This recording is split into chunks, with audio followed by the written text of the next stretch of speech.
Benar. Jadi penghasilan setahun itu dikurangi PTKP. Jadi PTKP itu artinya adalah penghasilan tidak kena pajak. Jadi ini ada layer-layernya gitu. Pertama itu tidak kawin atau TK. Itu besarnya PTKP itu 54 juta. Nah, setiap ada penambahan misalnya ada istri, terus tambah anak satu, sampai dengan maksimal anak tiga, itu K3 ya istilahnya kalau dipajak, itu setiap penambahan itu tuh tambahnya adalah 4.500.000. Jadi kalau misalnya kawin dengan 3 anak, PTKP-nya itu paling besar adalah 72 juta per tahun. Jadi penghasilan tadi kita 1 tahun dikurangi PTKP, maka akan muncul namanya PKP, yaitu penghasilan kena pajak. Nah, ini baru kita hitung tarif pajak yang progresif. Ya, untuk tahun pajak 2021 itu tarif pajaknya masih mengikuti yang lama, yaitu terendah 5%, tertingginya tarifnya 30%. Tapi kan kita udah ada nih undang-undang HPP, harmonisasi peraturan perpajakan, itu nanti tarifnya itu dari layer 5% yang terendah, yang tertinggi itu menjadi 35%. Itu layer range-nya itu juga yang di HPP itu juga bertambah. Tapi untuk teman-teman yang akan melaporkan tahun pajak tahun 2021 ini, masih pakai yang lama. Yang baru itu nanti akan berlaku di 2002, tahun pajak 2022. Buat tahun depan gitu ya berarti Mbak. Betul. Oke Mbak Rini, dari penjelasan tadi sebenarnya mungkin aku nangkep beberapa hal ya. Berarti ada batasan gitu ya, penghasilannya minimum harus berapa, akhirnya dia kena termasuk kayak harus bayar pajak gitu Mbak. Jadi kalau Jadi udah lapor, Jadi layer pertama itu yang kena pajak itu PKP-nya adalah 0 sampai 50 juta, itu kena 5%. jadi kalau di bawah 50 juta kenanya 5% gitu ya Mbak? Betul. Jadi misalnya nih Mbak Ellen kan belum kawin, jadi TK gitu kan. Kalau perempuan biasanya TK sih. Itu misalnya penghasilannya 60 juta 1 tahun. Terus dikurangi 54 juta gitu ya. Itu kan ada 6 jutanya. Jadi PKP-nya 6 juta dikali 5% gitu. Oh, oke. Kalau kita ngomongin sekarang tentang langkah pelaporan pajak ya, mungkin ini yang bikin orang kayak aduh ribet lah lapor pajak ini segala macam. Padahal sebenarnya kalau diikutin udah ada panduannya juga gitu ya Mbak ya. Betul. Kalau bisa disimulasikan, gimana sih Mbak tahap pengisian SPT ini dijelasin aja gitu Mbak.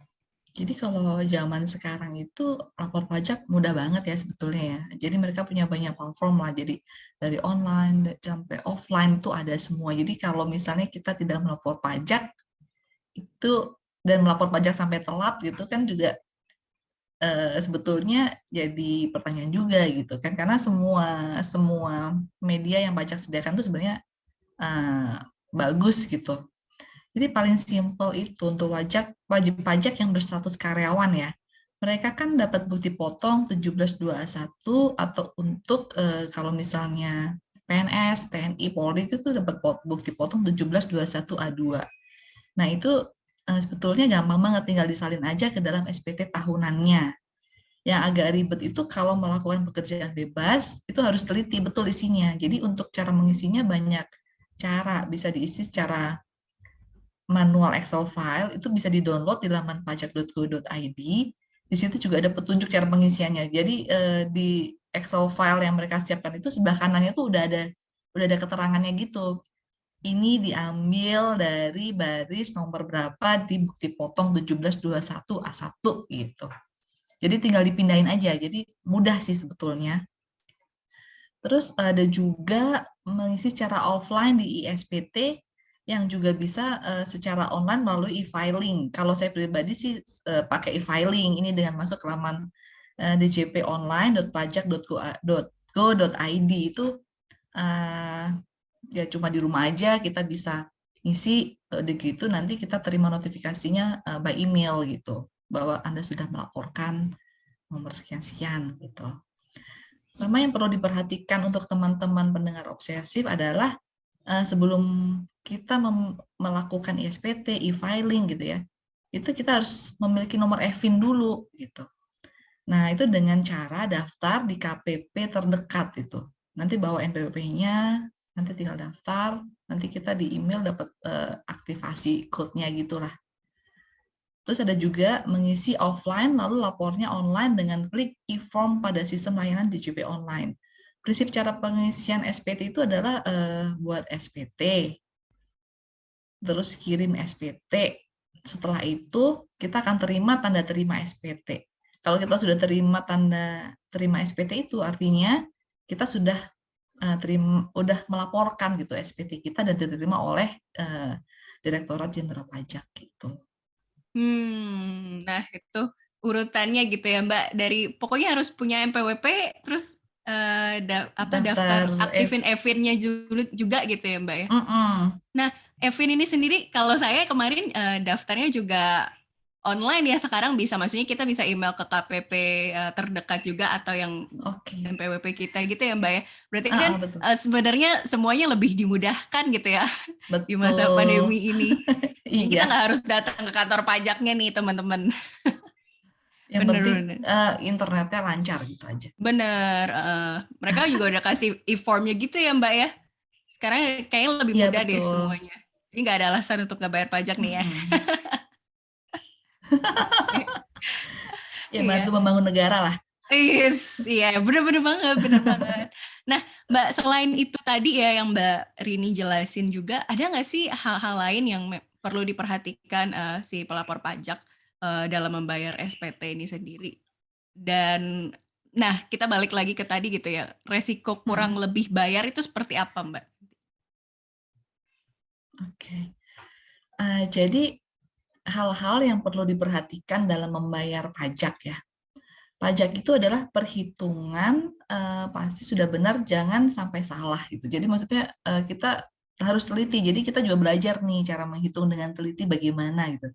Yang sering terjadi tuh resiko kurang bayar itu biasanya kalau untuk karyawan adalah bekerja tuh lebih dari satu pemberi kerja pada tahun pajak berjalan. Misalnya kayak tadi kayak Mbak Ellen kan, aku jadi karyawan di perusahaan audit gitu kan, atau lagi di perusahaan yang ngurusin desain gitu. Nah, jadi nanti kalau misalnya dapat bukti potong 1721A1 lebih dari satu, kita harus hitung ulang tuh. Dan biasanya sering terjadi kurang bayar, karena kan kenapa terjadi kurang bayar itu? Karena layer kita tuh jadi naik. Jadi kan 0 sampai 50 itu kan 5%, terus berapa sampai berapa ke 15%, terus naik lagi jadi 20%, naik lagi jadi 30% gitu loh. Jadi kalau misalnya Melen ternyata PKP-nya tadinya hanya cuma masuk range 50, karena ditambahkan ada 2 perusahaan gitu kan, layernya jadi naik nih jadi 500 juta gitu kan. Nah itu naik bisa ke layer yang tertinggi gitu. Terus sama juga apabila kita pada tahun berjalan pindah kerja, jadi perlu diperhatikan juga segera minta bukti potong 1721A1-nya dari kantor sebelumnya untuk kita kasihkan ke HR atau bagian payroll-nya supaya dijadikan perhitungan pajak di kantor yang baru gitu. Jadi untuk menghindari kurang bayar pajak yang bisa nanti malah jadi banyak banget kurangnya. Nah, seperti saya tadi bilang ke Mbak Ellen itu. Jadi terus untuk lebih bayar, sebaiknya nih pesan saya tuh hindarin aja gitu loh pada saat pelaporan SPT. Karena resikonya biasanya terjadi ada potensi untuk ditinjau kembali oleh kantor pajak, dilakukan perhitungan ulang atau semacam audit simpel lah sama mereka gitu loh. Dan kadang-kadang seringnya tuh jadi malah kurang bayarnya banyak, bukan lebih bayar jadi malah kurangnya bayar banyak gitu ya. Salah perhitungan ya jadinya. Makanya kalau bisa teliti banget ya, harus hati-hati gitu ya kita waktu menghitung itu. Nah, cara bayar pajak sendiri tuh gampang banget. Jadi login ke laman djponline.pajak.id, masukkan NPWP, password dan kode keamanan, terus pilih menu e-billing system. Pilih menu isi SSE, terus isi jenis pajak, jenis setoran, masa pajak, tahun pajak, uraian, dan jumlah yang akan dibayarkan. Kemudian nanti dia akan kayak keluar klik kode billing dan dicetak itu seperti SSP generate otomatis gitu dari sistem e-billing system ini gitu. Kemudian kan kode billing itu keluar. Kode billing itu nanti kita bisa bayarkan melalui bank, kantor pos, ataupun ATM gitu. Tapi kalau saya sendiri sekarang kan saya kan pakai e-banking ya. Itu lebih mudah gitu.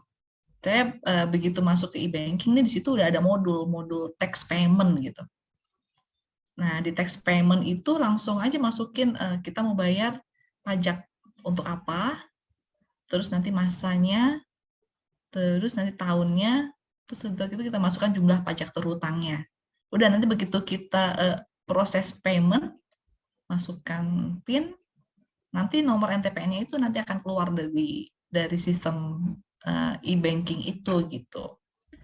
Jadi dari nomor NTPN itu untuk kita masukkan ke dalam kode yang pada saat kita melaporkan SPT tahunan. Oke. Jadi itu ya urutannya juga gitu ya Mbak, dan hal-hal yang perlu diperhatikan. Karena sekarang semuanya memang benar sih, lebih mudah. Yang dulu harus bolak-balik kayaknya ke kantor pajak, ke bank, kantor pos, dan lain sebagainya. Tapi sekarang dipermudah dengan sistem yang online gitu ya Mbak ya? Betul, karena bank-bank persepsi itu sebenarnya udah kerjasama sih dengan pajak gitu. Jadi kita masukkan nih kode NPWP kita tuh udah muncul di sistem Otomatis itu, ya. otomatis gitu.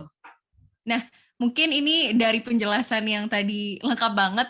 Teman-teman nih kayaknya beruntung banget nih bisa dijelasin sama Mbak Rini gitu ya, secara lengkap. Nah, ini mungkin yang harus diperhatikan oleh teman-teman obsesif juga ini Mbak. Konsekuensi buat mereka yang males atau nggak mau bayar pajak. Gimana tuh Mbak? Aduh, kalau Harus bisa diingetin jangan nih, deh. harus diingetin. Iya, kalau bisa kita sebagai warga negara yang baik ya. Ya kalau bisa kita lapor, bayar pajak dan lapor gitu kan. Itu kan juga untuk kepentingan kita juga ke depannya, anak cucu kita juga gitu kan. Jadi wajib pajak yang terlambat atau tidak melaporkan SPT tahunannya itu akan menerima denda untuk orang pribadi adalah sebesar Rp100.000. Dan kalau untuk sanksi tidak membayar pajak itu ada 2 sanksi nih, sanksi administrasi dan sanksi pidana. Jadi sanksi administrasi ini tuh berupa denda, bunga, dan kenaikan. Maksudnya kenaikan tuh kenaikan pajaknya. Denda ini menurut undang-undang dapat dikenakan sebesar minimal 100.000 dan maksimal itu 100% dari jumlah pajak yang terutang itu. Untuk bunga sanksi yang harus dibayar minimal 2% tiap bulannya atau maksimal 48% dari jumlah pajak, dan kemudian sanksi diberikan kenaikan minimal 50% dan dari minimal pajak yang kurang bayar, dan maksimal 200% jika melanggar aturan. Tapi kalau sekarang tuh di Undang-Undang HHP, Harmonisasi Peraturan Perpajakan, untuk sanksi itu sudah dikurangin ya. Jadi itu tergantung nanti KMK-nya yang tiap bulan atau tiap minggu keluar gitu, saya agak lupa. Terus yang kedua itu sanksi pidana, yaitu berupa denda pidana, kurungan, dan penjara. Jadi itu biasanya untuk yang udah ekstrim banget, sengaja mengelapkan, tidak melaporkan pajak gitu ya. Selain wajib pajak, denda pidana juga dapat diberikan kepada pejabat pajak atau pihak ketiga bidang perpajakan yang melanggar.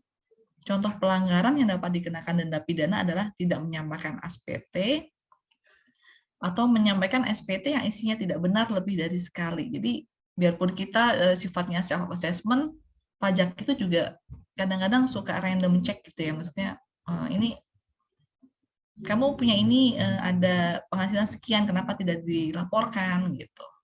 Nah, itu biasanya kita juga harus menjawab itu kenapa gitu kan.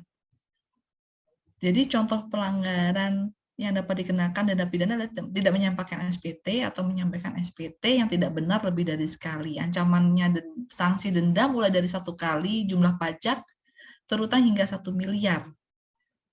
Jadi tidak hanya denda, perbuatan yang merugikan pendapatan negara ini juga dapat dihukum kurungan selama 3 bulan sampai setahun. Sementara untuk sanksi penjara diberikan paling singkat 6 tahun. Gitu. Wah, iya. Nah, itu pasti diinget-inget banget ya. Nggak cuma hanya denda doang, mikirnya nanti cuma denda doang, tapi sampai bisa dihukum di balik jeruji besi juga nih ya Mbak ya, kalau sangat-sangat ekstrim gitu ya. Nah berarti nanti mereka bisa juga maksudnya dari Dirjen Pajak itu kayak random untuk cek juga gitu ya, Mbak. Betul, iya. Karena terus terang saya pribadi juga pernah disuratin sih. Oh, Kamu kenapa hanya melaporkan bukti potong cuma dari perusahaan ini, padahal dari catatan kita kamu ada bukti potong dari perusahaan ini gitu. ya Oh karena dari iya, perusahaannya juga ngelapor gitu ya Mbak ya. betul gitu. Jadi ya kita juga harus tertib administrasi juga ya sebagai Benar-benar. warga negara yang baik gitu. Oke, wah lengkap banget Mbak Rini, thank you banget buat penjelasannya. Ini teman obsesif harusnya jadi lebih ngerti ya. Jadi ketika nanti harus sudah berkewajiban untuk bayar pajak, udah punya NPWP segala macam, segeralah untuk cari dengerin ini, terus lapor pajaknya teman-teman gitu ya, jangan sampai terlambat. Mbak Rini, terima kasih banyak buat waktunya, penjelasannya super lengkap, super insightful juga. Salam sehat juga ya Mbak Rini. Sampai ketemu ya kita di episode selanjutnya. Sehat selalu, Mbak Ellen. Yo, Semua thank teman you Mbak Medio Rini. juga. Thank you. Dadah.